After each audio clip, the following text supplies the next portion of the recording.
नमस्कार, मैं जितेंद्र चतुर्वेदी। पहले तो आप लोगों की जो शिकायतें हैं उस पर बात कर लेता हूं, क्योंकि पिछले जो 3-4 कार्यक्रम रहे हैं उसमें आपकी जो टिप्पणियां हैं उससे एक बात बड़ी साफगोई से निकल कर आती है, वो ये कि यूजीसी मुद्दे पर बात होनी चाहिए। एक और दूसरा, भटकिए मत, यानी मुझसे शिकायत ये है कि आप भटक रहे हैं। तो देखिए, जब भी हम इधर उधर होते हैं आप पकड़ लेते हैं, बात ठीक है, और कहीं जाने नहीं देते हैं और कहते हैं कि नहीं मुद्दे पर रहिए। तो अपना भी एक मुद्दा है, वो ये कि मतांतर का आर्थिक सहयोग करते रहिए, उसे जारी रखिए। एक और दूसरा, देखिए 3-4 हज़ार लोग देख रहे हैं, तो 4,000 लोग अगर देख रहे हैं और वो अगर अंशदान करें तो अब आप ये समझिए कि जो आर्थिक संकट वाला मसला है वो पहलू खुद ब खुद निकल जाता है। और दूसरा, अगर इतने ही लोग साझा कर दें तो जो रीच वाला मसला है वो भी सॉल्व हो जाता है। तो जैसे आप हमें पकड़ के रखे हैं कि भटकिए मत, वैसे आप भी भटकिए मत। दोनों चीज़ें जारी रखिए, अंशदान भी और साझा करना भी, ताकि जो संकट है वो पैदा ना होने पाए। अब बात करते हैं हम लोग मुख्य मुद्दे की। देखिए, इन दिनों सरकार जो है ना वो प्रचार में व्यस्त है। 5 राज्यों में चुनाव है, तो जाहिर सी बात है कि कोई भी राजनीतिक दल होगा वो उसमें लगा रहेगा। इसी बीच तमाम तरह के जो है झंझावात खड़े हो गए, और उन झंझावातों में आप एक तरह से कहें कि ये एलपीजी वाला भी एक मसला है। फिर ये जो पेट्रोलियम प्रोडक्ट्स हैं उनके दाम वाम बढ़ ही रहे हैं। ये वो चीज़ें हैं जो सरकार को परेशान कर रही हैं। शायद इस तरह की परेशानी उनके सामने खड़ी नहीं होती अगर वो वर्ग जिसे ने मोर्चा खोल रखा है वो उनके साथ होता, यानी सामान्य वर्ग। ये देखिए, ये जो यूजीसी आया, उस यूजीसी ने 2-3 नुकसान इनका कर दिया है, और ये नुकसान बड़ा गहरा है। हालांकि बीजेपी को लग रहा है कि वो स्वयंभू हो गए हैं, उनको लग रहा है कि हम पश्चिम बंगाल भी निकाल लेंगे, असम भी निकाल लेंगे। हो सकता है निकाल लें, हो सकता है, मतलब अभी उसका कोई कंफर्मेशन नहीं है। लेकिन अगर नहीं निकाल पाए तो क्या करेंगे? तो जो इनको लग रहा है कि साहब हम कुछ भी कर लें, सब ठीक ही है, तो ये तो मुमकिन नहीं है। और वैसे भी देखिए, 2-3 चीज़ें जो लोगों के जहन में बैठ रही हैं वो ये कि ये जो यूजीसी है या इस तरह की जो चीज़ें हैं, जैसे SC/ST एक्ट पर लगातार बात हो रही है। फिर अभी देखिए एक आरक्षण वाला मसला था, वो बड़ा मुद्दा बन गया मध्य प्रदेश में। बाकायदे लोग हाई कोर्ट चले गए उसे लेकर, और वो इसलिए क्योंकि साहब कुछ भर्तियां निकली थी, और उन भर्तियों में एक तरह से कहा जाए कि सभी पद जो है वो आरक्षण के कोटे में चले गए।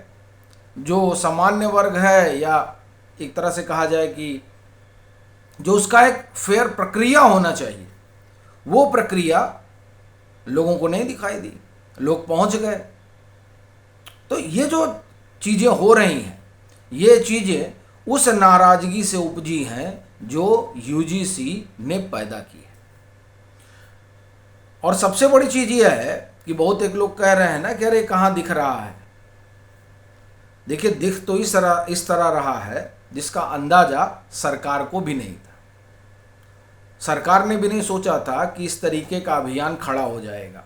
और बड़ी चीज़ यह है कि ये जो अभियान है ये बड़ा शांतिपूर्ण अभियान है।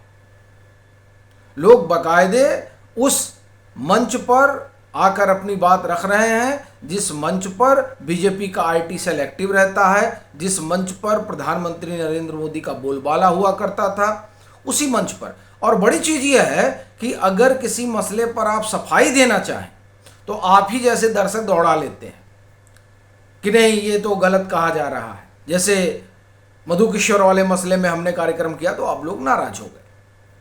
तो ये बताता है कि अभी जो वर्ग पीएम के साथ खड़ा था वो किस कदर आहत है इस बात को लेकर कि आखिर में प्रधानमंत्री ऐसा कैसे कर सकते हैं।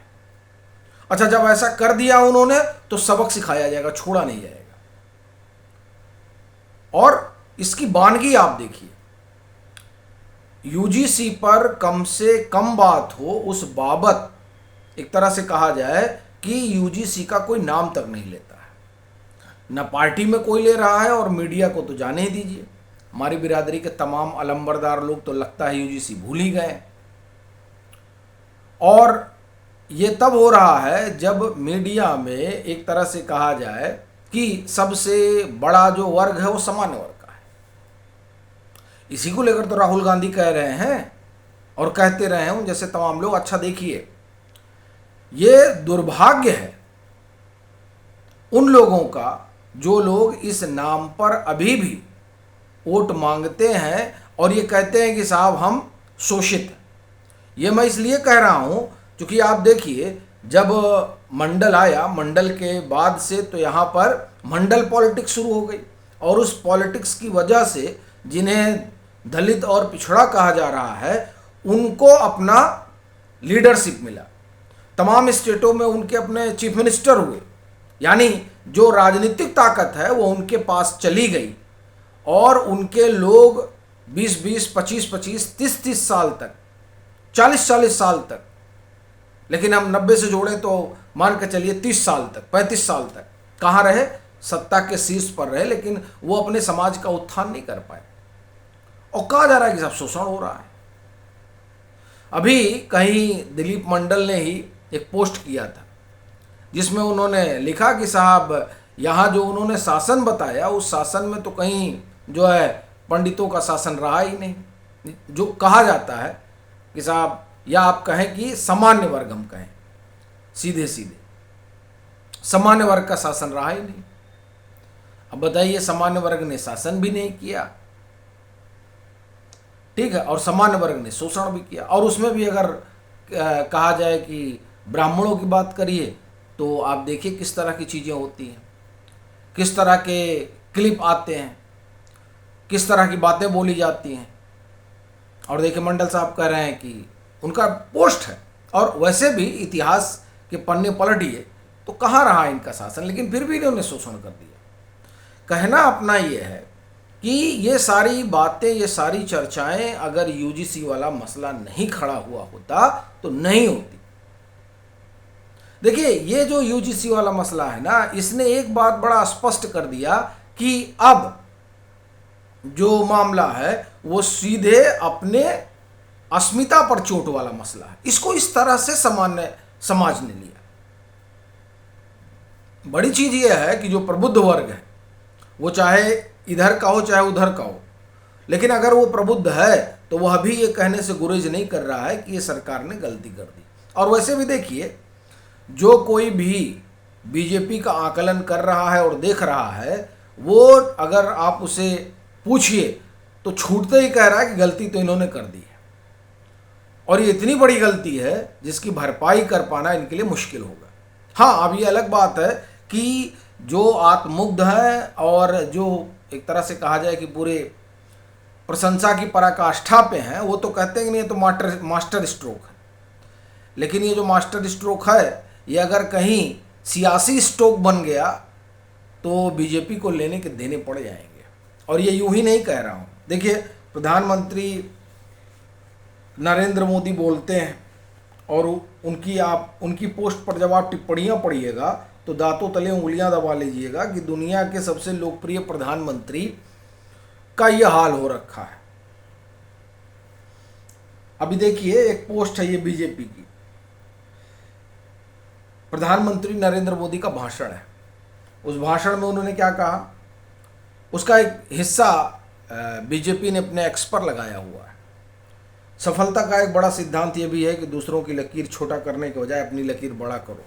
सुनिएगा, हमारे देश में आज़ादी के बाद कई संस्थाओं को अलग अलग फोकस के साथ काम कर रही हैं, लेकिन आवश्यकता है कि एक ऐसी संस्था हो जिसका फोकस कैपेसिटी बिल्डिंग हो, जो सरकार में काम करने वाले हर कर्मचारी, हर कर्मयोगी का सामर्थ्य बढ़ाए। इसी सोच से कैपेसिटी बिल्डिंग कमीशन को जन्म दिया गया है। समझे आप? कैपेसिटी कैसे बढ़ाइएगा? अब इसी पे टिप्पणी आने लगती कि हर जगह आरक्षण ला दीजिएगा और फिर कह दीजिएगा कैपेसिटी बिल्डिंग मेजर हो रहा है। अब देखिए, इसी में टिप्पणी है, आपकी लकीर 100% टच कर गई है, बधाई हो। फिर वही जो हमने आपको शुरू में उदाहरण दिया था कि एमपी में जो है कृषि विभाग में सहायक संचालक के लिए 71 पदों पर भर्ती वाला मसला था। इसमें जो है ईडब्ल्यूएस भी नहीं शामिल है, ये स्थिति हो गई थी। देखिए खबर क्या कह रही है कि 100% आरक्षण लागू होने और सामान्य और आर्थिक रूप से कमजोर वर्ग के एक भी पद नहीं छोड़े जाने के खिलाफ मध्य प्रदेश उच्च न्यायालय में याचिका दायर की गई है। तो स्थिति बड़ी खराब है। अब इसमें देखिए अधीर भट्ट ने लिखा है, सर 2014 से बीजेपी है, आप हैं, तो क्या कारण है कि सरकारी विभाग में कार्यरत आउटसोर्स दैनिक वेतन अतिथि शिक्षक आदि अनेक छोटे कर्मचारी जो कर्मयोगी हैं शोषण का शिकार हो रहे हैं? क्या आप इसके लिए कुछ नहीं करेंगे? सुरक्षित रोजगार, सम्मान, वेतन, वो तो आपने कांग्रेस के मुकाबले कहीं ज़्यादा जातिवाद, अगड़ा पिछड़ा, यूजीसी काला कानून, दलित तुष्टीकरण, फर्जी सामाजिक न्याय के बहाने -% फिसड्डियों को भी डॉक्टर बनाकर सामान्य वर्ग को अधिकतर अवसरों न्याय से वंचित करके बड़ी लकीर खींच दिया है। अब ये देखिए, ये पोस्ट है बीजेपी का, पीएम के भाषण को जोड़कर वहाँ पर ये सब चल रहा है। कहना अपना है कि यूजीसी ने मामला जो है इनका ख़राब कर रखा है, फिर चाहे जितनी हाई लेवल की बैठक हो और एक तरह से कहा जाए कि मीडिया मैनेजमेंट का पूरा खेल चले, लेकिन उससे यूजीसी का मामला नेपथ्य में नहीं जा रहा है और वो यथावत बना रहेगा जब तक इस पर सरकार जो है कोई कॉन्क्रीट निर्णय नहीं लेती। और कॉन्क्रीट निर्णय नहीं लेगी तो जो लोग नाराज़ हैं वो अगर कॉन्क्रीट निर्णय ले लिए तो फिर 2047 वाला जो सपना है वो हमको लग रहा है सपना ही रह जाएगा। बाकी आप लोगों की क्या राय है ज़रूर साझा करिएगा।